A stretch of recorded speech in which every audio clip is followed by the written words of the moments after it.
es el nuevo campeón del mundo. Nos tiran abrazos y besos todos los brasileños, todos los hermanos de América y del mundo. Un momento más importante de mi vida, sé que como jugador. Mira, yo estaba en la cárcel en el 78, estaba en un pabellón que se llamaba Pabellón de la Muerte. Aquellos que tenían el manejo político del campeonato del mundo, que era muy importante obtener un triunfo y darle a la hipocresía de esa dictadura militar trazaba toda la situación del país a través de justamente del popular, el deporte del pueblo, ¿no? La del 78 tiene una patente que no se la puede sacar nadie. Fue la primera selección campeona del mundo en la historia del fútbol argentino. Hoy es un día de júbilo para nuestro país. Pelotas para Ardiles, se mete Ardiles. Dos circunstancias concurren a ese efecto. Juega para Kempes, está abierto Ortiz en la iniciación de un evento deportivo en escala internacional. Está esperando Luque, recibe Luque, de espalda, juego, tiro violento. ¡Gol! ¡Gol! Por otro lado, la amistosa visita de miles de mujeres y hombres con la sola condición de su buena voluntad. Por ello, pido a Dios nuestro Señor que este evento sea realmente acción para afirmar la paz.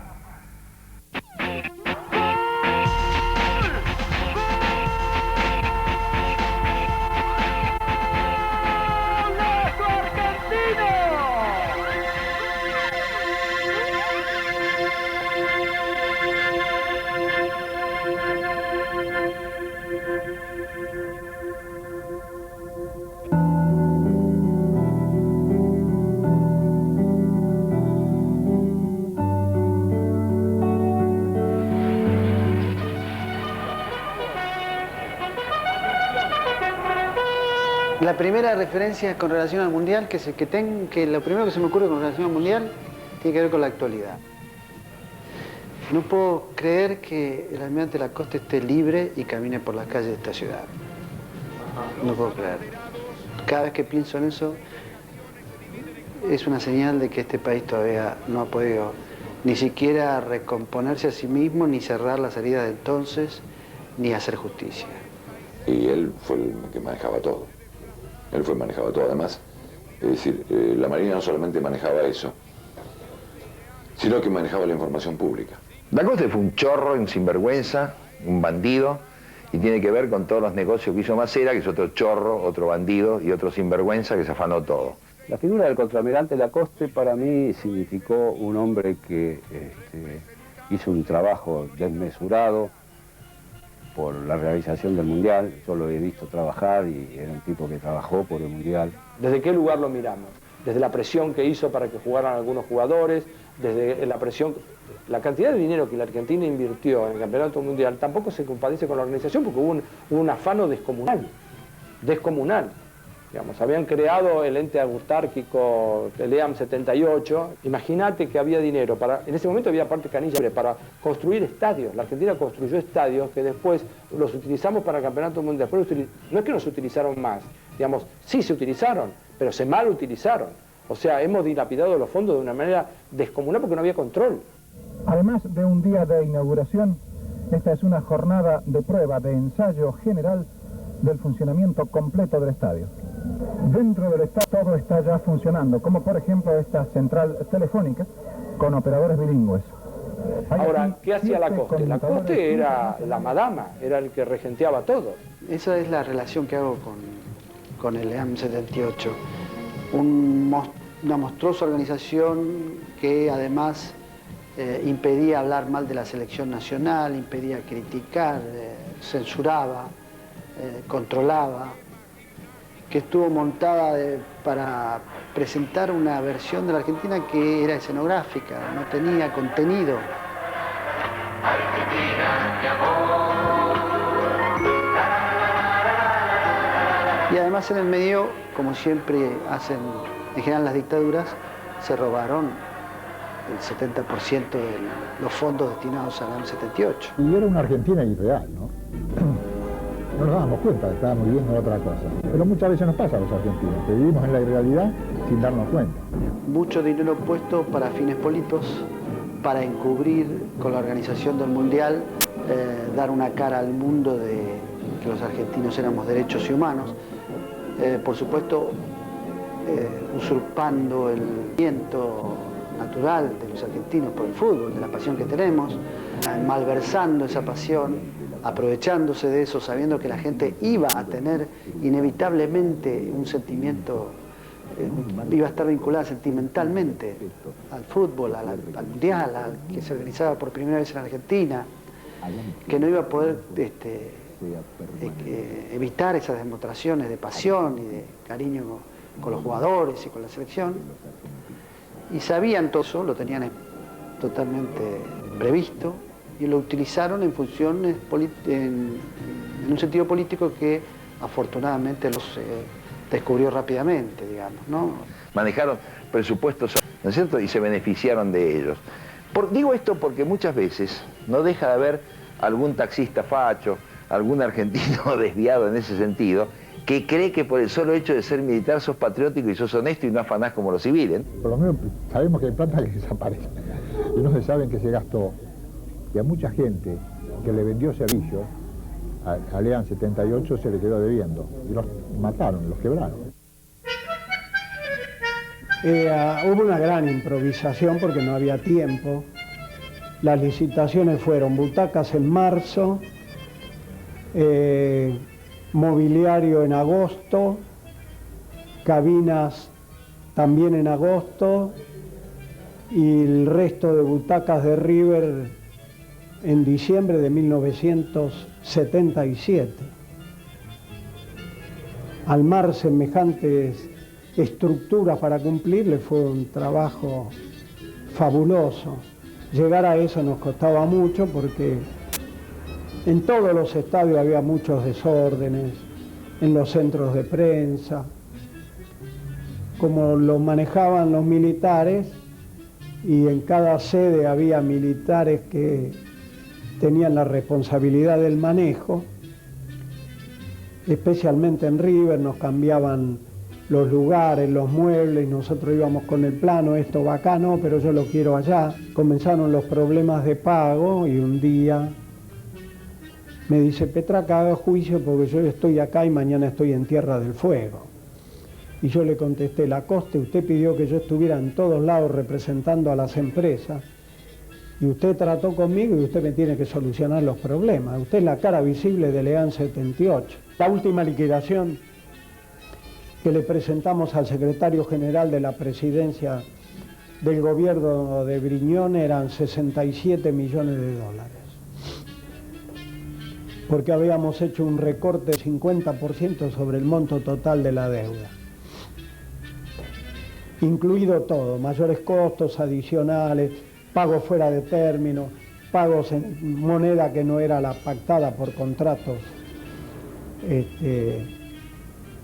regidos por la ley de obras públicas y por la ley por el código en lo contencioso administrativo. Bueno, lo más absurdo para mí fue, desgraciadamente, haber sido un idiota útil colaborando a que el Mundial se llegara a realizar, porque realmente dependía de nuestras empresas. Si no había butacas, no había Mundial. Si no había cabinas de transmisión, de telex, de teléfonos, para venta de entradas, no había Mundial. Y si no había mobiliarios, no había Mundial. Esa era la cruda realidad. A través del tiempo me consideré uno de los tantos idiotas útiles que hubo en nuestro país, que colaboramos para realizar esa gran fiesta y darle la posibilidad a los militares de demostrar ante el mundo que acá estaba todo en orden, todo muy bien y que no pasaba nada.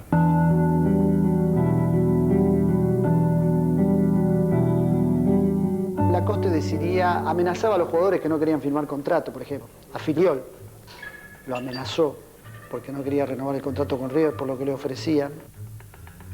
Ya había una orden de que yo me tenía que ir. Había una orden de que yo me tenía que ir. Me recibió vestido de militar, me apretó. Lo citó en el taller de electrónica naval, lo hizo apuntar por 5 marines, lo llevó a la oficina, lo sentó a Filiol en la oficina y le dijo: si usted no firma por lo que le ofrece River, no juega más al fútbol. Ah, ya ha pasado, pero me dijo cosas muy feas, me apretó mal, como estaban acostumbrados ellos. Mal. Cosas feas y dolorosas, ¿no? Bueno. Y Filiol, que estuvo muy bien, él me contó la anécdota, le dijo: le agradezco mucho el consejo. Y se fue y no firmó. Y no firmó. No firmó hasta que le ofrecieron. Filiol además era un tipo muy del campo, muy duro, no lo iban a correr así nomás, ¿no? Pero después ese entredicho, esa apretada, me costó la ida mía de River, de la manera que me fui, ¿no? Estaban los militares todavía, en el 83. Bueno, yo de River me fui por usar una camiseta de arquero distinta del resto. Había una marca que era Le Cop Sportif, que me ofrece un contrato por usar la camiseta. Nosotros usábamos Adidas en ese entonces, River. Yo voy, pido autorización, digo, tengo una oferta así, usala, no hay problema, usala. Al poquito tiempo, Aragón Cabrera, que ya me querían que yo me vaya, me dice: no puedo usar más esa camiseta. Digo, bueno, don Rafael, le digo, déjeme que termine dentro de 3 meses el contrato y yo no tengo problema, porque usted me autorizó. No, bueno, yo igualmente iba a arreglar la desvinculación, pero no me dio ningún margen de tiempo. Y bueno, me fui por usar una camiseta distinta, me dijeron: vos suspendido de por vida. Y bueno, mucha gente, más que nada la gente de River, y muchos periodistas que no conocen o no se acuerdan de esa historia, porque está escrita, está documentada, salió en todo el país. Dicen que me fui por un problema de contrato, de dinero, de reclamo. No, son todas mentiras. Yo no me fui de River por plata, me fui de River porque me tenía que ir por los militares, Lacoste y Aragón Cabrera, que hacía lo que él le decía, ¿no? Carlos Alberto Lacoste es un almirante de la actividad que un día le dieron un trabajito fácil. Le dijeron: vaya y con unos amigos más organiza el Mundial.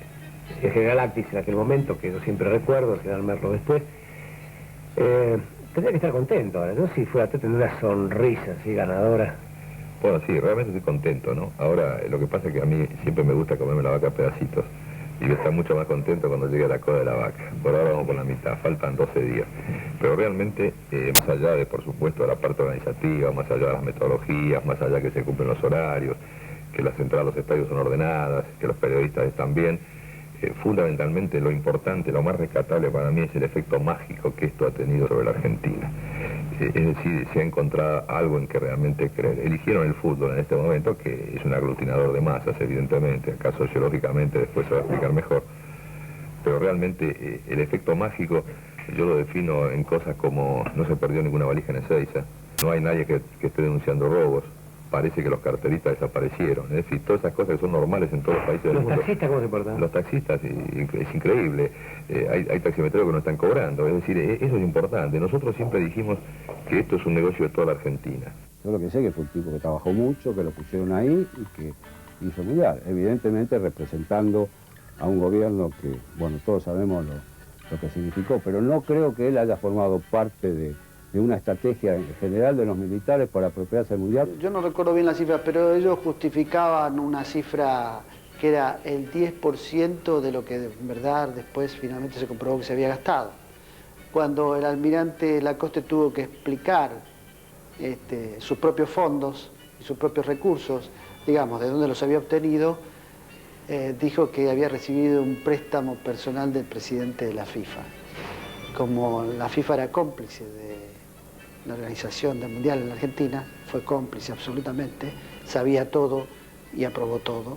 El propio Joe Avalanche dijo que sí, que efectivamente le había prestado dinero a Lacoste, cosa que todo el mundo, a ojos de todo el mundo resultaba falso el testimonio.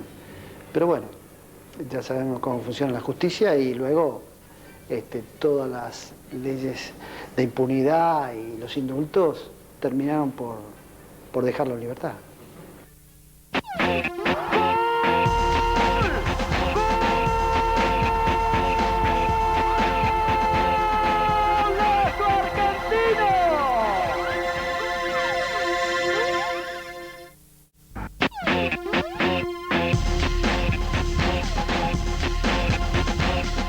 Sabía que tiraba un caño lo tiraba.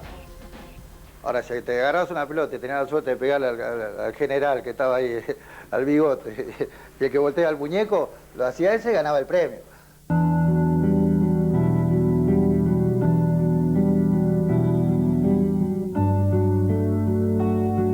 Yo era el secretario de Relaciones Internacionales del movimiento peronista montonero y la actitud nuestra en ese momento frente al Mundial fue de decir que el Mundial se haga. Que el Mundial se haga, Montoneros como tal da una tregua, o sea, no había acciones militares a 600 metros de los estadios o de los lugares donde estaban las delegaciones, no se iba a hacer nada respecto a las delegaciones internacionales, al contrario, y el interés que tenía en ese momento Montoneros era que la prensa internacional tomara plena conciencia en el terreno, con la excusa del Mundial de Fútbol, pudiera ir a los campos de concentración, a la Escuela Mecánica de la Armada, al Vesubio, al Olimpo. El exilio, te diría, argentino se dividió en dos. Los que eran partidarios de boicotear lisa y llanamente el Mundial, estar en contra del Mundial, y nosotros, el movimiento peronista montonero, que considerábamos que no había que boicotearlo, que había que utilizar el Mundial para que el mundo supiera lo que pasaba en la Argentina. Sinceramente lo lloré mucho. Lo pude gozar posteriormente otros mundiales, pude gozar la mano mágica del Diego, pero era puro lágrima y odio. Imagínate, yo tenía muy pocos meses de llegado a Europa, era tal la desazón que teníamos, tal la ruptura como individuo, habíamos perdido familia, patria, todo, que no podías mantener la imagen en el televisor. Lo único que podemos hacer es marcar que compartimos la pasión del pueblo y que estamos en contra de Videla. Entonces, por eso hicimos un eslogan que era muy divertido, que mandamos unas calcomanías al país, que era Argentina campeón, Videla al paredón, por ejemplo, ¿no? O esta otra de este partido lo gana el pueblo. Con el gauchito, hasta hicimos la contracara del gauchito de Leam, hicimos nuestro propio gauchito con la lanza tacuara, ¿no es cierto? Y la banderita argentina. Nosotros, al margen del tema político de la dictadura militar, obviamente cada partido de la Argentina para nosotros era una alegría enorme, el tema del triunfo, el tema que se hubiera ganado el campeonato mundial. No lo vimos nunca como un logro de las Fuerzas Armadas. Siempre pensamos que la actitud de la Argentina era mucho más madura y por encima de los objetivos que tenía la dictadura militar en ese momento. En el último partido estaba en México. Nos juntamos en una casa con una serie de compañeros, con amigos mexicanos, con periodistas mexicanos, y bueno, vimos el partido ahí. Gritamos el triunfo y vivimos el triunfo de la Argentina ahí, ¿no? Nosotros, curiosamente, como hinchas, es una cosa increíble, ¿viste? Esto es verdad, o sea, yo en mi casa con imagínate, mi hijo Federico con la camiseta de la selección puesta, que yo la había conseguido, gritando como loco, ¿no es cierto? Nosotros mismos nos negábamos a aceptar, es cómico esto, porque nosotros que estábamos peleando con la dictadura, nos negábamos a aceptar que se hubiera comprado el partido con Perú, por ejemplo, ¿viste? Mentalmente. Esa cosa genética que tenemos los argentinos de que podemos separarnos de nuestra mujer, cambiar de ideología política, pero por ejemplo el club, la camiseta no la cambias más.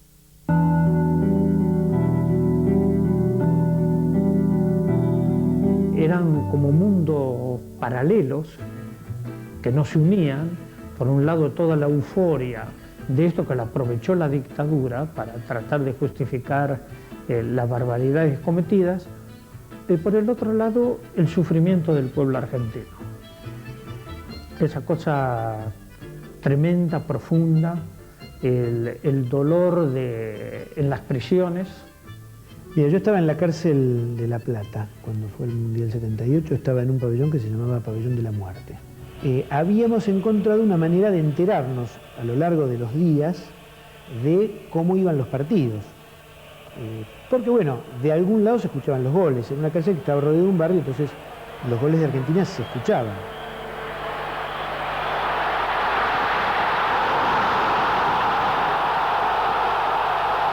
Una de las hipótesis, en el poco tiempo que teníamos de recreo, era, bueno, pero ¿cuántos goles le puede hacer Argentina a Holanda? Entonces, más de un gol no le puede hacer. Entonces, escuchar una vez el gol era garantía de un gol argentino, pero los silencios, ¿cómo los representás?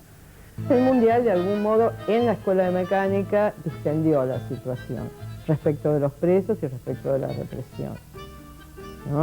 Estaban ocupados con eso, y estaban ocupados con el Mundial, no solo con el fútbol, sino con que para ellos implicaba un juego político en el que la Marina estaba muy metida, ¿no? Y nosotros, en un cuarto que había al fondo, donde estaba la televisión, que nos habían dejado ver los partidos, todos estábamos con una sillita para ver los partidos, el grupo de sobrevivientes que había ahí, en una sensación contradictoria, porque por un lado te sentías contento de ver el partido, es decir, para un preso, para alguien que está ahí, como para la gente que estaba en el país, el Mundial representaba una fuente de distracción, de alegría, por ahí de cierta soltura en medio de todo eso, y la contradicción entre esa alegría, para ponerle algún nombre, y por el otro lado la conciencia de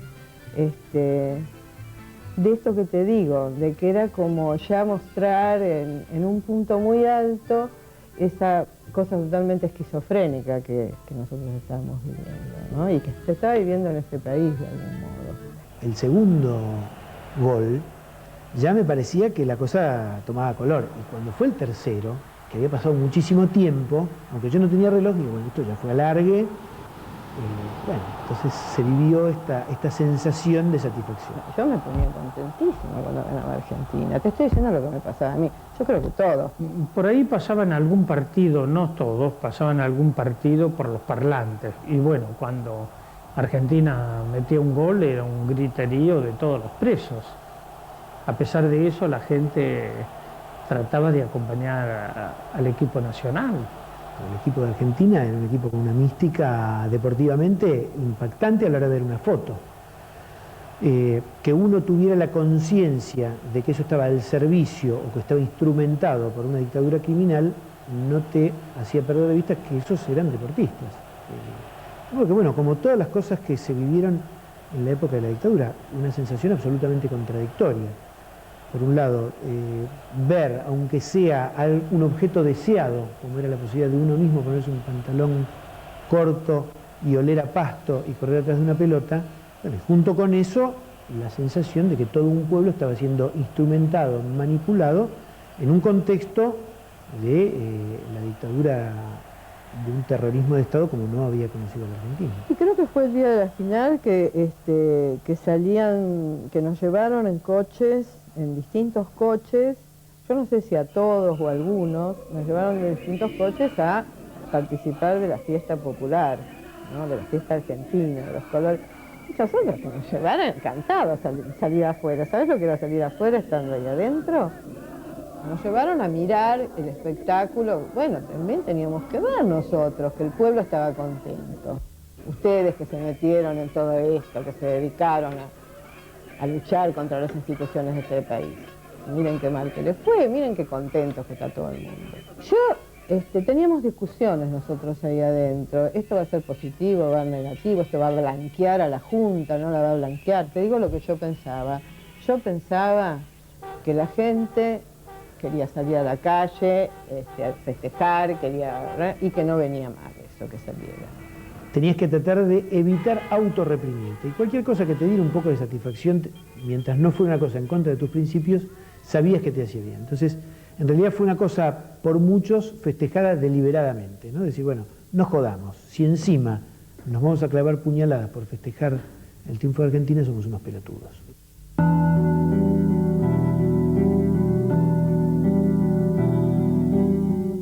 Y esa esa planificación de ese mundial estuvo hecho como una fiesta en un país que se desangraba.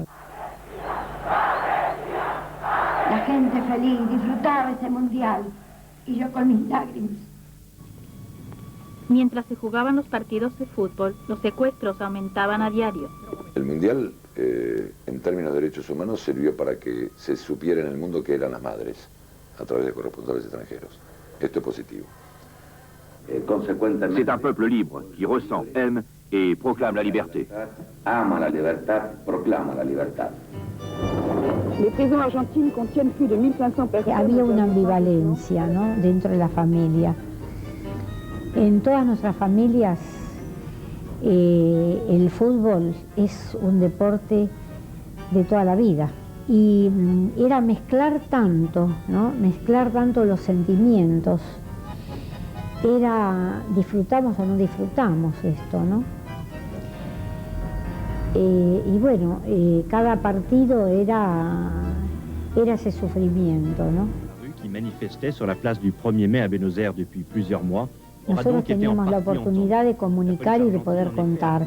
Lo que fue el periodismo para él fue realmente el gran golpe de difusión. Que no se respetan los derechos humanos, acá no se respetan.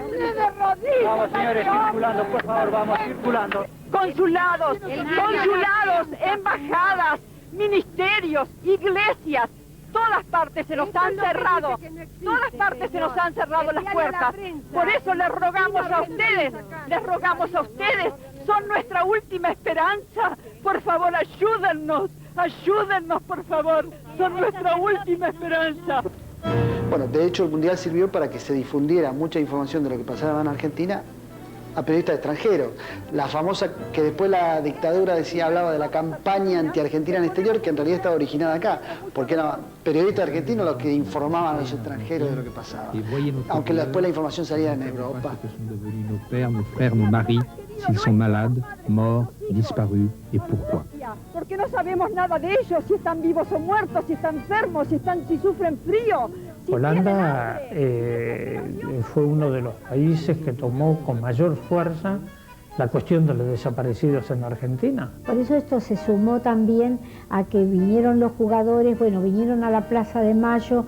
Nosotros teníamos, podíamos contárselo a otra gente que se iba a ir a Europa y que iba a contar y que iba a llevar los testimonios. Los dos equipos, bien claros, Suecia y Holanda, fueron los que más se hicieron notar, ¿no? Con algunos no podíamos hablar más que con alguna persona que hiciera la traducción, porque el idioma no daba, ¿no? Y saber que ellos te daban la mano con un cariño y con una... sabiendo lo que pasábamos, sabiendo el dolor, ya solamente que te agarraran la mano era una parte de esa transmisión de sus sentimientos. Pero yo no desvalorizo porque yo sé lo que son los jugadores argentinos y también sé que muchos jugaron con su pena adentro. Las dos cosas que me llamaron la atención, porque una era la cantidad de días que iban delante del micro, los que iban adentro del micro, los que iban atrás, los que iban al costado, ¿viste? Todo eso me ponía muy mal, ¿viste? Porque digo, ¿a dónde vamos? A una guerra, por Dios. De Canal 7, la a las 2 de la tarde me para un patrullero, me hacen bajar del auto, paran 3 patrulleros más, 4 patrulleros más, que abre el baúl del auto, saca los bolsos así, y me acuerdo de la cara del hijo de puta que me pegó, me dice, pon las manos arriba del techo. Digo, ¿qué hago, los bolsos o las manos arriba del techo?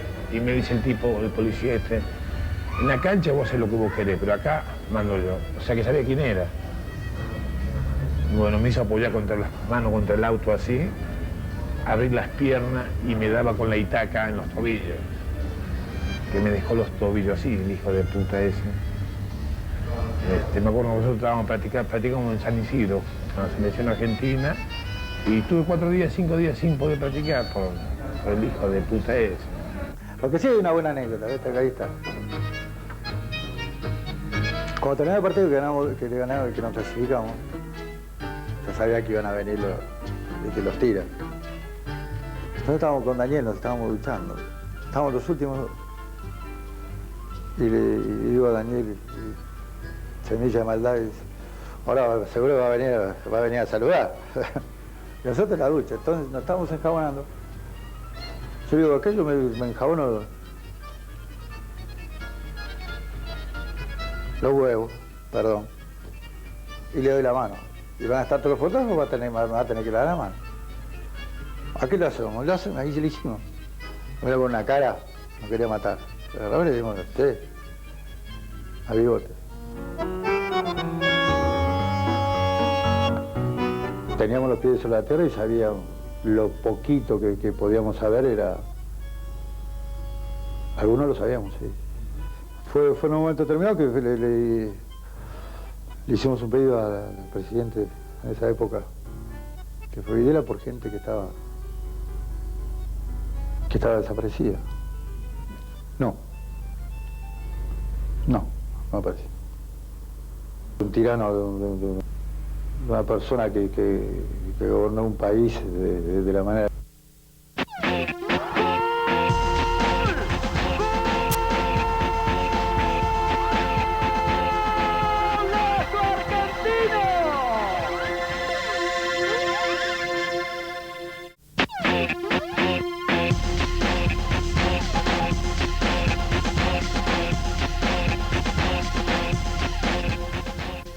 Muñoz fue toda la vida portavoz del poder. No hablo solamente de los uniformados.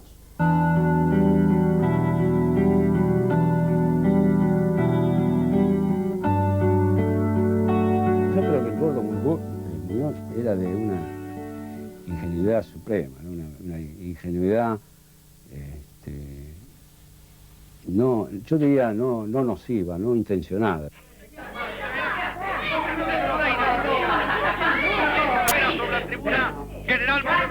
¿Qué te canso ahí? El número 1. Y de alguna manera tomó al mundial. Esa voz es muy importante en este mundial que empieza. Se inicia el campeonato del mundo de 1978. Generaciones de argentinos estaban deseando este campeonato del mundo, que será nuestra imagen ante el exterior. Aquí van a jugar en minutos más Alemania, campeón del 74, y Polonia, ubicado en la tercera colocación. Lo peor que vivimos fue de José María Muñoz. Realmente un personaje repulsivo, totalmente.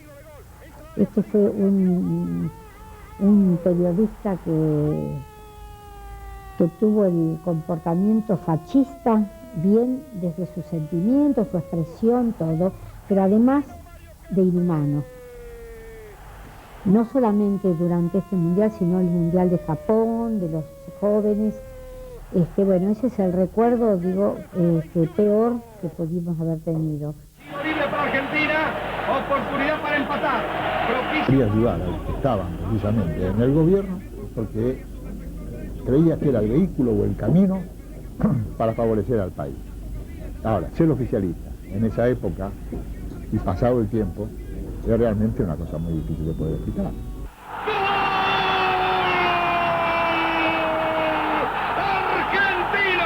Objetivamente jugó un mal papel, ¿no? Porque él tenía en ese momento un peso y una fuerza muy grande, era casi monopolio de Gordo Muñoz desde el punto de vista radial. Pero yo creo que el Gordo era un muy buen tipo, un gran tipo que en eso se equivocó porque jugó un partido equivocado, producto para mí de su gran, no voy a decir ignorancia, pero de su escasa cultura política. Muñoz era portavoz y consciente o inconscientemente operador mediático ¿de quién? De la base Marambio. Vivía hablando con la base Marambio. No porque realmente importara cuánto frío hacía, sino porque era la oportunidad de sacar al aire a gente de la Marina. ¡Foul! ¡Violenta agresión! ¡Es para tarjeta roja! Si se llenó de plata, no, si le pagaron mucho. igual no es el centro de la cuestión. El centro es que él lo que hacía, lo hacía sintiendo que estaba haciendo patria, ¿no? A veces son más peligrosos los que ideológicamente funcionan y actúan en una dirección, como los que por omisión también actúan en esa misma dirección, o por ingenuidad apoyan a esta cosa maldita.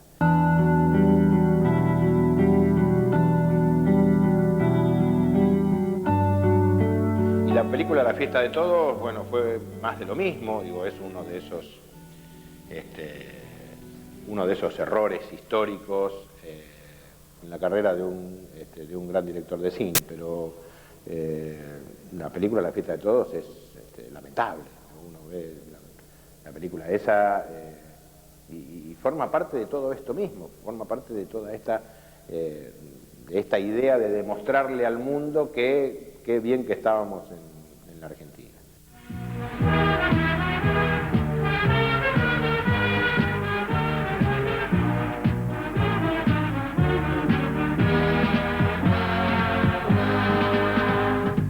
Esto que estamos viendo y que nos emociona hasta las lágrimas es un símbolo que representa nuestras ganas de ser, de hacer, de demostrar que podemos. Porque detrás de estos chicos, y más allá de los hombres que con tanto trabajo y capacidad organizaron el Mundial, estuvieron miles de argentinos anónimos que construyeron estadios, carreteras, aeropuertos. No me sirvió absolutamente para nada. Yo no creí que estaba al servicio de nadie, supongo que no lo estuve, pero puede entenderse que sí. Ya para entonces, Argentina había multiplicado su presencia en el mundo. Desde aquí, y a través del satélite, las imágenes de los partidos llegaban a todos los países, a las ciudades más importantes y a los rincones más remotos. Claro está, a donde no llegaba la televisión, llegaba la radio. Hay que estar en ese momento, cuando estaba el equipo en la victoria y hablando de fútbol, y con gente muy seria que trabajaba en ese momento. Con gente muy seria, hacía una idea política que hubiera determinado, decir, hay que hacer esto y de esta manera porque el objetivo es esto, para nada. Francia venía de perder con Italia en Mar del Plata por 2-1, en el que había sido para casi todos el mejor partido del Mundial hasta ese momento. Yo ahí tengo un cargo, que es haber participado de eso, pero yo participé de eso porque a mí me convocó Sergio Renán. Y de eso participamos no solamente yo, sino muchos otros, inclusive algunos que estuvieron perseguidos y prohibidos por la dictadura, como Ulises Dumont.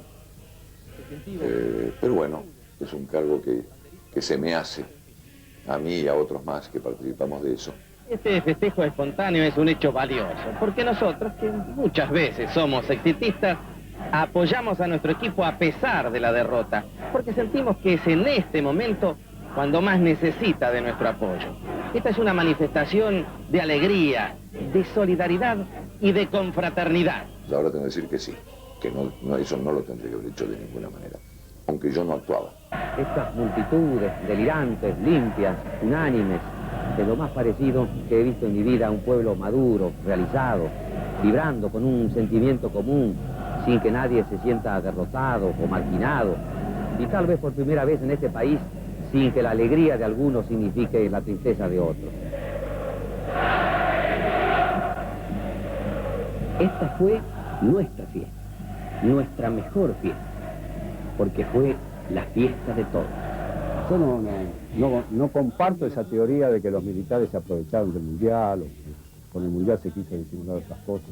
Yo creo que no fue así. Yo no puedo suponer que Sergio Renán, que hizo una apología del Mundial, sea un fascista o sea un hombre vendido a los militares. Entonces yo veo ahora mucha gente dando cátedra de ética y de derechos humanos a la distancia y condenando a gente que, como el caso de Sergio Renán, para mí es un tipo que ha tenido una historia, yo lo conozco bastante a Sergio Renán, muy lejos de cualquier cosa de eso, pero en ese momento sintió la alegría del pueblo, cosa que es verdad. ¿Por qué el ERP y los montoneros pararon todo cuando venía el Mundial? Porque sabían que si hacían algo estaban atacando algo que el pueblo argentino lo sentía, que era el fútbol y el Mundial. Y por eso pararon sus actividades. Entonces vamos a acusar a los montoneros y a leer de estar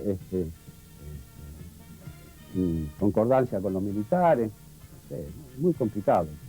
No, eso no fue llevado por el júbilo, eso yo creo que es complicidad con la dictadura, la hubo, lo siento mucho. Yo conocía de jovencito a Sergio Renán, ¿no es cierto?, que hizo la película, había tenido incluso una amistad con él. Pues las cosas son como son, ¿viste? Uno tiene que hacerse cargo de las cosas que hizo en este mundo. Yo me hago cargo de lo que hice, yo me hago cargo, aunque como te decía recién fuera de cámara, nunca fui un tipo militarista, pero me hago cargo de que fui montonero. O sea, pese a que era un tipo muy político y nada militar, sin embargo me hago cargo de que fui montonero, y luego que otros se hagan cargo que hicieron películas de propaganda para la dictadura, ¿viste? De eso tiene que hacerse cargo el hijo de Sábato, tiene que hacerse cargo Sergio Renán, ¿no es cierto?, Mario Sábato, Sergio Renán, los tipos que hicieron películas que fueron de propaganda de la dictadura, y lo siento enormemente, ¿viste?, pero las hicieron. ¿Qué vamos a hacer? Las hicieron. La historia no se puede ocultar como la caca de los gatos en un costado.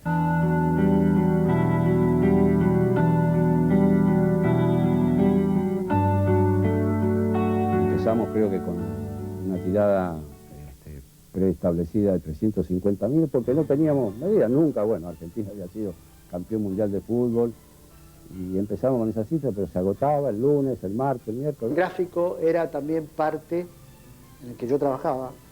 Era una revista que formaba parte de la trama cómplice de la dictadura. Obviamente el gráfico pertenecía a la editorial Atlántida, una editorial que tuvo actitudes canallescas durante toda la dictadura. Los Vigil, digamos, la complicidad era absoluta. Constancio Vigil visitaba a Videla como eran amigos, tenían frecuencia en el trato y todo era en función de los intereses de la dictadura. O sea que nosotros trabajábamos ahí, pero sabíamos a quién servía la revista. Además sacamos ediciones extras por medio cuando había un partido. Esto iba en un increciendo muy fuerte. Más allá de que nosotros, como periodistas, nos hayamos escrito, sí la línea de la revista era de apoyo. Hay una nota, un editorial, un encuentro con Videla el otro día del Mundial.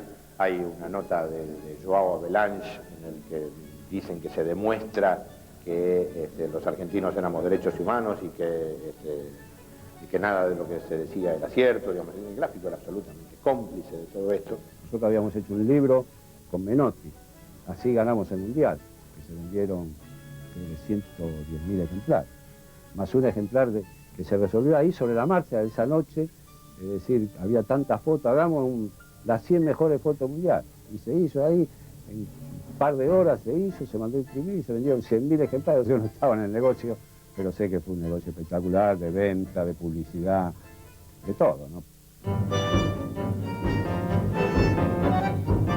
La carta Kroll fue una idea del corresponsal del gráfico en Mendoza en ese momento. Holanda estaba en la subsede de Mendoza. El corresponsal de la revista en ese momento, Enrique Romero, que luego murió como corresponsal en España. Se le ocurrió fraguar esa carta. Una supuesta carta escrita por Kroll, creo que en inglés, un idioma que Kroll no dominaba en ese momento, a su hija. Que el gráfico la publicó, porque además el contenido de la carta supuestamente era que Kroll le contaba a su hijita que las cosas en el mundo no eran, que las cosas que ocurrían en Argentina no eran tal como se contaban en el mundo. Recuerdo en particular una frase de esa carta que decía que sí es cierto que hay soldados que los protegen con fusiles que están para cuidarlos y que esos fusiles disparan flores. Romero tenía, entre nosotros en el gráfico, tenía fama de que a veces como que o ideaba cosas, fantaseaba cosas. Entonces, cuando me llega esa nota, yo hablé media hora con él. Se lo pedí de todas maneras que me dijera si eso era cierto o no. Y él, creo que llegó a jurar, me decía, media hora. Y yo, con todas las aprensiones que tenía, la publiqué porque me pareció de un valor periodístico. Bueno, después pasó lo que pasó, ¿no? Que realmente la carta no había sido hecha por Kroll, pero hay obviamente una gran responsabilidad mía, pero a mí me llegó algo con la certificación de que era auténtica, de que era real, con la firma de Kroll. Entonces todos los elementos me permitían suponer de que era cierto. Nosotros estábamos en el gráfico, vimos que había llegado esa carta que la había inventado un periodista que murió, que se llamaba Enrique Romero. Vimos que esa carta era un invento y dijimos, esta carta no es verdad. Nosotros, los que estábamos aquí en Buenos Aires en el gráfico, dijimos, esta carta, no vamos a publicar esta carta, que esto no es verdad. Y la publicaron igual. A mí esa carta me quedó, fue una de las tantas cosas que me quedó clavada como una gran espina. Muchos años después yo tuve la oportunidad de verlo a Kroll, porque vino a la Argentina, a Buenos Aires, a jugar un partido para el programa ese que tenía Tinelli, que traía famosos para jugar partidos de papi fútbol. Y bueno, fui a verlo al Hotel Bauen, con el recorte, con la carta, con la nota de la revista El Gráfico. Kroll hablaba italiano, y por supuesto desmintió todo, dijo que él nunca le había mandado esa carta a su hija, que la carta estaba escrita en holandés, la carta estaba escrita en inglés a su hija holandesa, y su hija en ese momento no hablaba inglés. No me acuerdo de eso. No me acuerdo de eso. ¿Salió publicada en inglés? En aquel momento se hicieron muchas gestiones, desde la dirección del gráfico para que esto no estallara como un escándalo mundial, porque esto era lo que quería hacer la delegación de los holandeses y no sé cómo lograron pararlo, lograron frenar esta cuestión. Pero fue una verdadera infamia. Esa carta es una de las manchas más tremendas de la revista El Gráfico.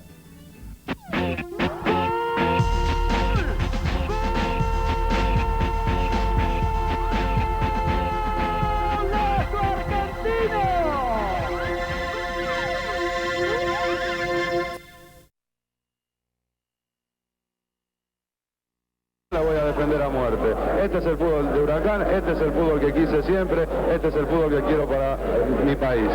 Si se da o no, no sé, pero en eso estoy luchando.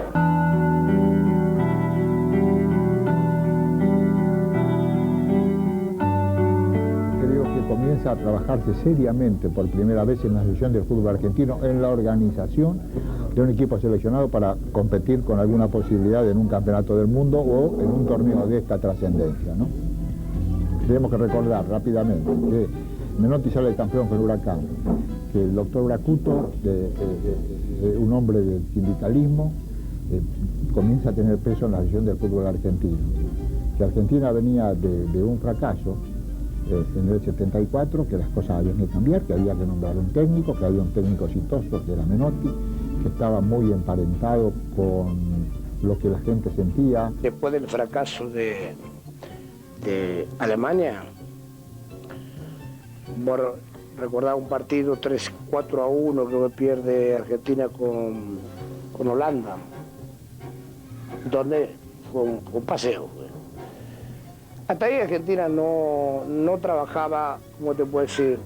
No tuvo un trabajo previo.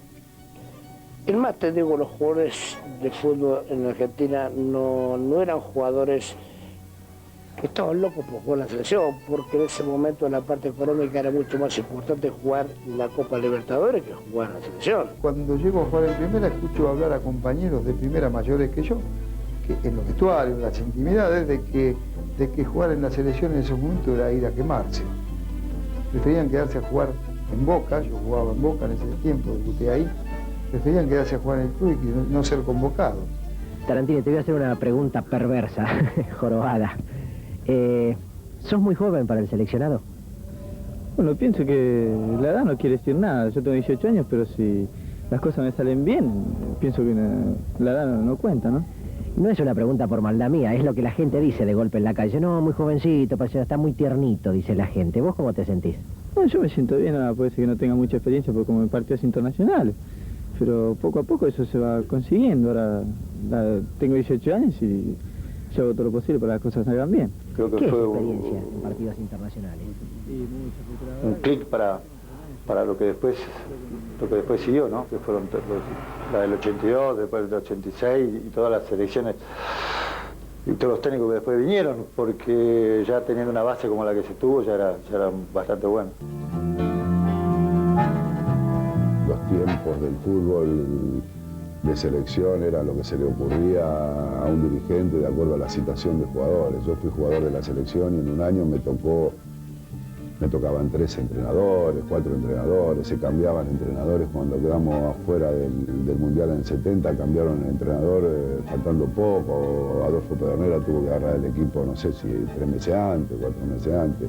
Era muy difícil encontrar un calendario serio que le permitiese a los futbolistas sentir que la citación de la selección era un homenaje a su trayectoria, a lo que estaba haciendo, ¿no? O un reconocimiento, ¿no? Y siempre soy de los que creí y seguiré creyendo que nosotros éramos los responsables de evitar que el tiempo de los negocios o de la política deportiva se devorara los tiempos del fútbol. Puso pautas con mucho sentido común, donde sabía positivamente que el jugador argentino tenía que estar bien preparado para jugar, porque capacidad es lo que sobra, pero si esa capacidad no la unás con la parte física, médica y otras cosas, es una cosa que se pierde. Y él consiguió aunar todo ese criterio y empezar y salir adelante. Como es habitual, en las instalaciones de Unión Obreros y Empleados Municipales está entrenando la selección juvenil que va a participar del Campeonato Juventudes del Mundo a realizarse en Tolón, Francia, el próximo mes de junio. Esta práctica es dirigida por el profesor Pizzarotti. Hasta esa fecha nosotros habíamos sido siempre campeones morales, es decir, grandes jugadores, grandes equipos, pero nuestra participación en las copas no habían sido demasiado afortunada.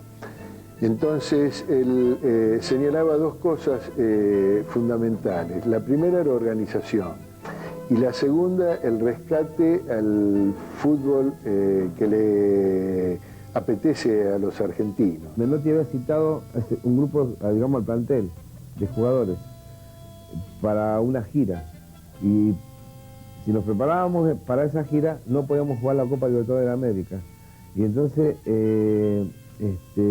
River nos hizo renunciar, pero eso no fue. Una de las cosas más amargas que yo vi en mi vida deportivamente fue eso, renunciar a la selección. Tener que ir a decir a Menotti, César, conmigo no cuente porque no puedo, porque River no me renovaba el contrato si no jugaba la Copa Libertadores de América. Yo tuve enormes dificultades. Yo renuncié al poco tiempo de estar. A mí una vez, yo firmé mi contrato y empezamos a trabajar. Y teníamos un partido amistoso, me parece que era con Paraguay. Estábamos concentrados en un hotel de Buenos Aires y vino el presidente de River y el presidente de Boca y se llevaron los jugadores. Un día antes del partido. Estábamos por cenar y se llevaron los jugadores, se los llevaron. Y los jugadores me decían a mí, pero ¿nosotros qué hacemos? Y yo, no vayan, ya está. ¿Qué puede ocurrir si de pronto River hace un petitorio de no entregar los jugadores o de solicitar a la AFA el cambio de fecha para el día 25 por la Copa Atlántica? Yo no tengo ningún problema de entregar los jugadores como lo he manifestado en mi plan de trabajo, siempre y cuando la fecha de Copa de Libertadores no perjudiquen el normal desenvolvimiento de la selección nacional. Yo preguntaría por qué no jugó la Copa Libertadores Estudiantes River Plate el 3 de marzo, por ejemplo, o toda esa semana de marzo que había para jugar. A mí me sorprende mucho de que justamente los 2 partidos que la selección debe disputar encuentros juega River Plate y Estudiantes de la Copa Libertadores. Eso fue, me parece que era para un sábado. El lunes presenté mi renuncia y me fui. El martes me vino a buscar otra vez Bracuto y Paulino Niembro, que eran presidente y secretario de AFA. Y le dije que de la única manera que volvía a la selección es si aceptaban un estatuto, un reglamento de selecciones nacionales. Me dijeron, bueno, ¿y está hecho? Le dije, sí, mañana a la tarde lo tienen. Y yo no tenía nada. Me fui a la casa de Rodolfo Crali, que fue secretario técnico, y empezamos a trabajar a las 8 de la noche, él con la máquina y yo dictando, y terminamos a las 2 de la tarde el otro día, sin dormir. Y fui con el reglamento donde decía que quería 12 partidos internacionales, del 80% con selecciones de primer nivel, 3 años de contrato de aquí en más para todos los entrenadores de selección. Si se clasificaban automáticamente dirigían el Mundial, en fin. Si los futbolistas que eran citados a la selección, los clubes no lo entregaban, ese próximo compromiso no podían actuar en su club, era un reglamento durísimo. Era tanta la necesidad de tener un entrenador y de no cometer los mismos errores que lo aceptaron. Lo que hablaba con los jugadores era de lo que Menotti sigue diciendo hasta el día de hoy.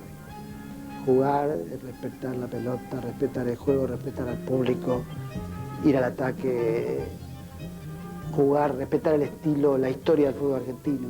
De todas esas cosas hablaba con los jugadores. Igual que hoy. Digamos, en ese sentido, Menotti tiene unas convicciones muy firmes.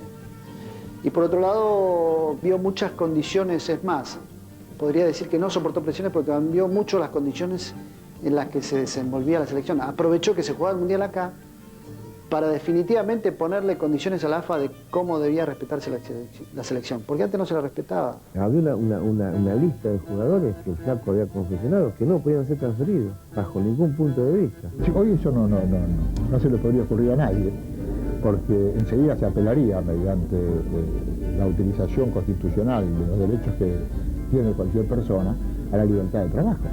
¿Y cómo van a impedir que yo sea transferido? ¿Cómo van a impedir esto? Se impedía eso, a pedido del propio técnico, que era tan democrático como todos nosotros, pero vivíamos de una manera ese fenómeno que realmente era bastante difícil de entenderlo a la distancia y fácil de comprender en ese momento, ¿no?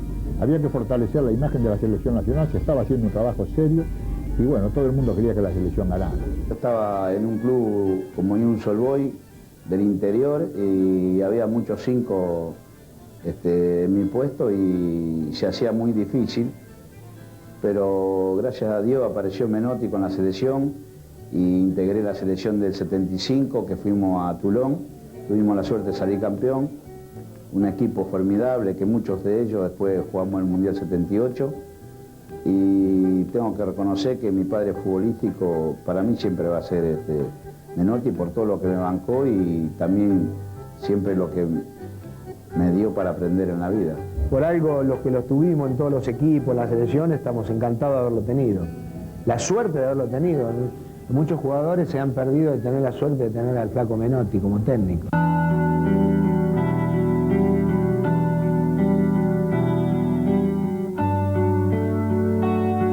Que tienen un protagonismo como Menotti, ser técnico de la selección argentina, cuando los militares están en el poder, siendo un hombre de izquierda, da como una contradicción.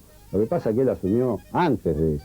En mi libro, que acaba de aparecer, cuento una intimidad de una reunión que al poco tiempo del golpe me tocó participar y donde uno de los participantes, estaba Lacoste, la gente de Lea, insinuó algo respecto a la continuidad o no continuidad de Menotti por su condición, dijo él, me acuerdo, de sus ideas comunistas. Y otro de los que estaba ahí, yo no recuerdo bien los nombres, y aunque los recuerdo, y como no los recuerdo no quiero ni premiar ni condenar a nadie, pero uno al que yo no me lo imaginaba tan democrático, dijo, ¿y eso qué tiene que ver? Decía que a través de Muñoz, que a Menotti lo querían sacar de la selección. Y hubo gente que lo defendió y que dijo, más allá del pensamiento es el técnico que se necesita. Y aunque parezca curioso, con una rara inteligencia, aquellos que eran enemigos y lo querían voltear a Menotti por sus ideas de izquierda y en oposición a las ideas de los gobernantes de ese momento, bueno, lo eligieron como el soldado para su batalla, ¿no? Y bueno, si este sirve, jugará para nosotros. Si tirará centro con la izquierda, pero de todas maneras el gol lo vamos a hacer nosotros. Podemos hablar de jugadores muy jóvenes que no tenían mucha conciencia y estaban absorbidos por el fútbol, pero toda la parte de la dirección técnica, lógicamente que tenía información.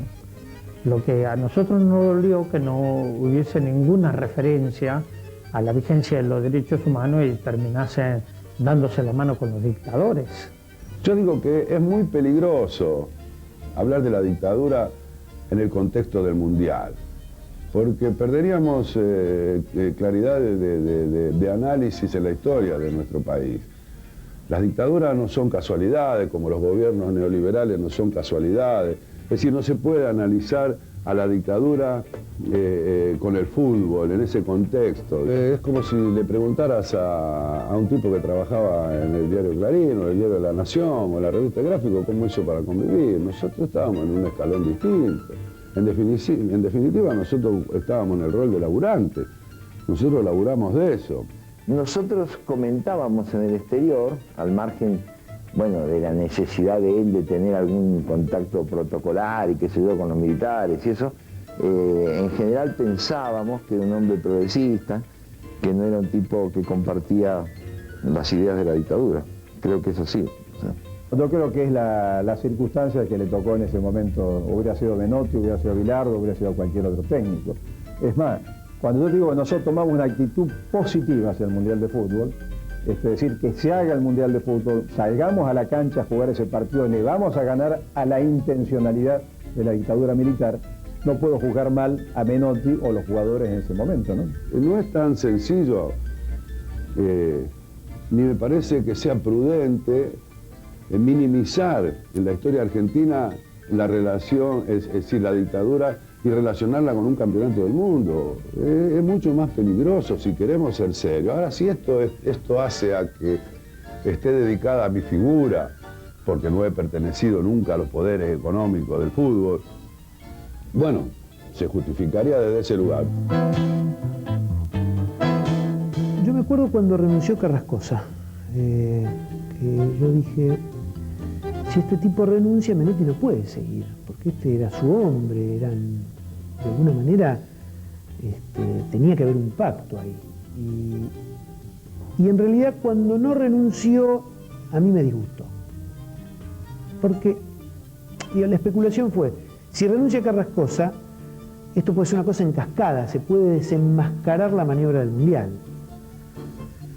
Entonces uno en realidad siempre esperaba en algún momento una catarsis, fuera antes o durante el Mundial, o por lo menos con los periodistas, o alguna declaración comprometida, ¿no? Y el hecho de que Menotti no haya cumplido ese rol, sobre todo para quienes le conocíamos su costado como tipo cercano al Partido Comunista, para mí fue una frustración. Y pasados 25 años, me parece que él podría hacer una gran contribución contando. Parece que él tiene muchas cosas para decir. Hay que tener una conciencia clara de lo que significan los golpes de Estado y de lo que significan también los componentes que hacen al golpe de Estado. Yo creo que el fútbol o el cine o los poetas no hacen la revolución ni sostienen la democracia, es el conjunto de la sociedad la que lo hace. Frente a esa sociedad hipócrita, seguramente si el flaco Menotti hablara, tendría que decir, bueno, también tiene que haber fulano, mengano, sutano. Entonces estos pactos de silencio son pactos que hermanan por lo miserable, ¿no? Digamos, si otros hablaran, quizás el flaco Menotti, que es un gran estimulador de jugadores, también se sentiría estimulado a hablar. Pero me parece que el pacto de silencio no es solamente el pacto de algunos generales y almirantes asesinos, sino el pacto de buena parte de la sociedad, que en ese momento fue un convidado de piedra, pero un convidado del poder, a esto tan mágico y tan siniestro que fue el Mundial 78. Había un compromiso muy grande de un grupo de periodistas, los llamados menotistas, entre los que yo me incluía, en el sentido de que el valor del título, que el título podía servir para quizás que Menotti en particular tuviera un poder como para después poder hablar de ciertas cosas. Teníamos una ilusión de que podía ser, de que servía a los fines de la dictadura, pero también podía servir para que haya una apertura desde otro lugar. Esas ilusiones estúpidas, viste, desde ahora, ¿no? Pero estando en el momento, cualquier oportunidad podía servir para algo, ¿no? Me parece de una bajeza y de una crueldad y de una infamia esto de relacionar la selección argentina con el gobierno. Y sería como acusar a Kempe del goleador de la dictadura militar. Me parece un disparate, ¿no? Me parece de una cobardía y de una crueldad espantosa.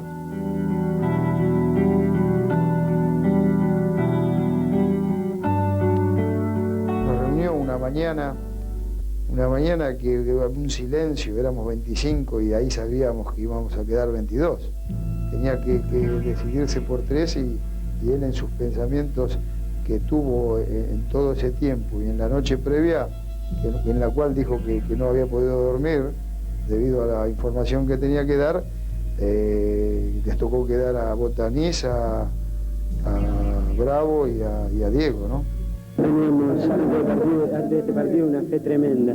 Todos los muchachos estábamos seguros de que este partido no podíamos perderlo porque perdíamos una oportunidad. Entonces salimos a la cancha, o sea, a ganar. No tuvimos tiempo, se puso a llorar y se fue, porque era muy familiero y se fue con la familia porque estaban siempre ahí en José C. Paz. Y bueno, fue muy doloroso para todos, pero bueno, tenía que seguir y bueno, lo apoyamos, él nos habrá apoyado desde afuera y creo que el triunfo también es parte de él. No tengo medida para arrepentirme, yo siempre hago lo que creo. Me pude haber equivocado o pude haber acertado, eso no se puede probar nunca. Tampoco quería yo que él fuese el suplente de la selección, ¿no?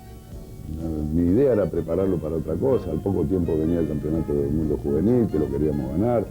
En el 79 él iba a ser el capitán y tenía el 82 y tenía el 86. La noche que se tuvo que ir, yo salí de cenar en el comedor de la concentración y abrí la puerta que daba al jardín y era ya de noche y en una quinta como esa era todo oscuro. Escuché unas lágrimas, alguien que lloraba, que gemía, como un gatito. Y me acerqué a un costado atrás de un arbusto y estaba llorando Maradona, que había salido antes que yo del comedor y lloraba desconsolado, no había nadie. Yo lo encontré por el sonido y le dije, pero Diego, vos vas a, ¿sabes los mundiales que vas a jugar vos? No te pongas así, no sé. Me daba mucha pena, traté de consolarlo, lo acompañé. Su mayor preocupación, él me decía, ¿cómo se lo digo a mi mamá ahora y a mi papá? ¿Qué van? Y lo que también decía era que nunca se lo iba a perdonar a Menotti. Esto no se lo voy a perdonar nunca, flaco, nunca. Decía, nunca le voy a perdonar esto a flaco. Yo sé que él no me lo perdona todavía. Yo también sé que nos queremos mucho, también sé que hemos vivido cosas maravillosas después juntos. Pero claro, porque se ganó el Mundial. Pero en ese Mundial no hubiese sido demasiada sorpresa si hubiésemos quedado afuera en la primera ronda. Jugábamos con Italia y con Francia, de la Francia de Platini, podíamos haber quedado afuera. Y con aquella Italia que era poderosísima. ¿Y qué hubiese pasado? Pues me hubiesen felicitado por no haber arriesgado a un chico tan joven a lo que pudo haber significado quedar afuera del Mundial, ¿no? Y sobre todo jugando aquí. Pero bueno, ya pasó. Yo creo, esto es una especulación mía que no tiene nada ni con Menotti, ni con Maradona, ni con nadie, que la decisión se le hizo muy difícil a Menotti cuando Lacoste le puso a Alonso. Porque yo a Lacoste lo habré visto en mi vida 2 veces, como máximo. Yo nunca tuve ninguna relación con Lacoste. Primero porque para poder tener idea clara de esto habría que conocerlo a Cantilo, el presidente de ANFA. Con una enorme personalidad y con un gran carácter. La selección argentina la manejó en lo dirigencial el doctor Cantilo y Julio Grondona, y en lo técnico yo y mis colaboradores. No aceptaba ni ellos ni nosotros ningún tipo de interferencia. Yo entré al final. Yo entré en el partido contra All Boys, jugábamos un partido en cancha de ferro. Sobre la decisión mía, no sé absolutamente nada. Yo pienso que la palabra tiene el señor Menotti. Yo pienso de que si no me llama, el puesto mío está muy bien cubierto. Terminamos un partido, ganamos 5-2. Y estoy convocado para estar dentro del plantel. Cuando se produce este hecho, llego a la concentración, me reúno con el flaco Menotti y me dice, mire que acá no lo puso ni el periodismo, no lo puso nadie, lo puse yo. Y yo sé que a mí no me convoca directamente el Flaco Menotti, me convocan por presiones del periodismo, presiones de la gente, presiones por el juego, por el buen juego que venía teniendo y aparte presiones de otros sectores, de los militares en ese momento. Y si él piensa que lo puso, me da pena porque creo que no está diciendo la verdad, creo que por ahí está molesto y herido porque no le tocó jugar, porque no encontró a lo mejor en el Mundial el lugar que él soñó y entonces dice que lo pusieron y yo digo que a mí nadie me puso nunca un jugador, él sabe que no es así, interiormente sabe. Lo que se dice puntualmente, Beto, que bueno, Lacoste, que en ese momento tenía mucho poder, habló por esto con el Flaco. ¿Vos tenía conocimiento de esto? Sí, lo sé, pero no, sí, lo sé, lo sabe toda la gente. Lo sé, lo sabe toda la gente.